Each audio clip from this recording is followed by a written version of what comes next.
Hello, ladies and gentlemen, and welcome to Science Talk, where we discuss the latest developments in science, technology, or anything else that we think relates to the topic at hand. I'm Jared Homley, and today we have a special guest. Sir, you refused to tell us your name, so what would you like us to call you instead?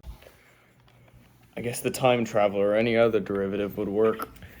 Well, if you couldn't tell by Mr. T's introduction, today's topic will focus on the science fiction idea of time travel.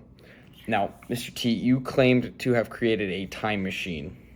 I have two questions for you. One, is it real? And two, how? Yes, Mr. Homley, I assure you my machine is functional and very much a reality. The actual mechanism of the machine I will refrain from explaining, as it is a complex system of specific materials, which are becoming increasingly more difficult to acquire like ivory because of the legal changes in modern time. However, you could think of how the machine travels through time as it is manipulating the fourth dimension. Fourth dimension, what do you mean by that?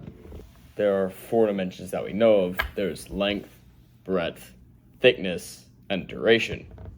How is time a dimension? Doesn't a dimension have to be physical or tangible? We can see the first dimension as a line, which is length, the second dimension as a shape, like a rectangle or triangle, which is breadth, and obviously we live in the third dimension, which is thickness. Those can all be visibly seen, so wouldn't the fourth dimension have to also be able to be seen to exist? Except you do see it.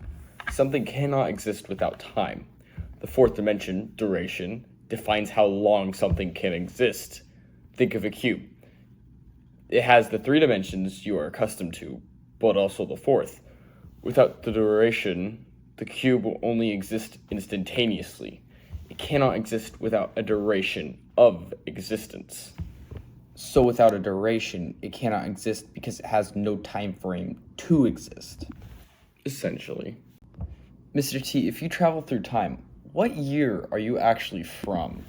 I hail from the year 1894. So you actually traveled over 100 years into the future. Actually, I have traveled over 800,000 years into the future. I wanted to see the evolution of mankind and how we as a species fared. And how do we? Please do tell. If you insist. In the year 802-701, mankind has split into two subspecies. One of them was called the Eloi. The Eloi were small, fragile creatures that at first seemed so beautiful and perfect, but lacked any knowledge of survival or the past. An author I've read about described species that I thought depicted them very well. I believe his name was Tolkien, and he wrote about a humanoid species known as the hobbits or halflings. The Eloi were the very same. Oh wow. I befriended an Eloi named Weena. She was drowning in the river when I pulled her out. Weena, you said, did she travel back with you? No. She didn't, sadly. She wasn't able to.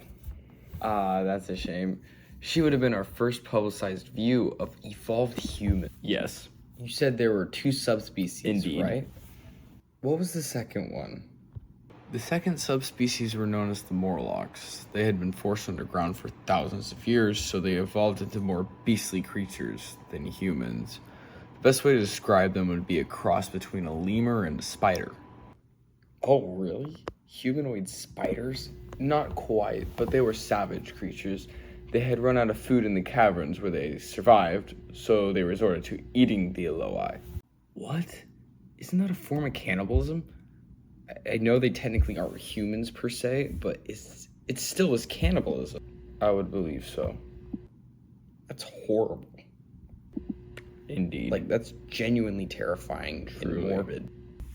Well, I know you're in a time crunch. No, I'm doing pretty well on time. After all, I do have all the time in the world. Right, we are running out of time, so I wanted to thank you for coming through time to be here to talk with us a little bit about your journey. Of course. And I hope your journeys are safe. This has been Science Talk. Thank you all for tuning in tonight. You can download our podcast right here on Notify or Pineapple Music. Thank you guys for tuning in. I will